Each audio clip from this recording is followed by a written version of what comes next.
আমরা বাংলাদেশি লোক, বা আমরা আজ থেকে 10 বছর আগে যে সময় কাঁটাতার ছিল না, জায়গায় জায়গায় ছিল, জায়গায় জায়গায় ছিল না, সেই সময় আমরা ইন্ডিয়ায় প্রবেশ করেছি।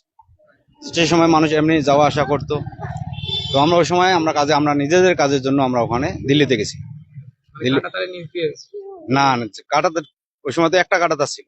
10 থেকে 15 বছর আগে যারা গেছিল, একটা কাঁটাতারের সিঙ্গেল কাঁটাতার ছিল।